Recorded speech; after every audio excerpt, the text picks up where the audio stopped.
Ons bou steeds aan ons koue iglo-huisie saam met Einstein, ons spelling-iglo. Julle sou reeds opgelet het, as julle die voorkant van hierdie video gesien het, dat ons geen klank behandel vir die kie nie. Ons sing die alfabetliedjie wel deur, ons dui ookie aan en ons bou dit op ons bord.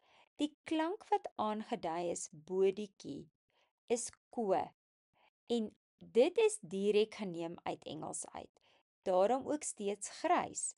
En in Afrikaans is kie nie 'n funksionele klank nie. Daarom gaan ons nie eers 'n beweging aanleer vir die kie-klank nie. Die enigste woorde wat eintlik met 'n kie in Afrikaans geskryf word, is of direkte leenwoorde uit Engels of dis name van plekke en mense. Daarom gaan ons nie nou tyd aan die kie spandeer nie. Hoekom wel skryf ons die kie op een teel, al praat ons hier net oor die kie in die alfabet?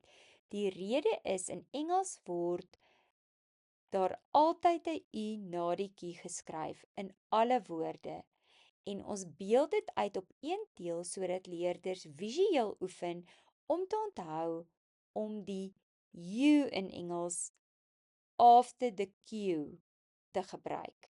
Dit is die rede hoekom daar 2 letters op een teel is. Quentin is ons kie-mannetjie en ons sluit die muurkaart in vir volledigheidshalwe. Jy moet vir die kie net weet die naam van die letter is kie.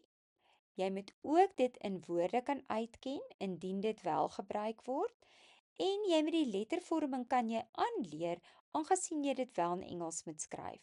Die sleutelbord kan jy oefen, want jy gaan dieselfde sleutelbord vir Afrikaans en Engels gebruik, en daarom kan jy reeds die oefening doen om jou eie vaardighede te versterk. Daar is kopiereg op al ons produkte.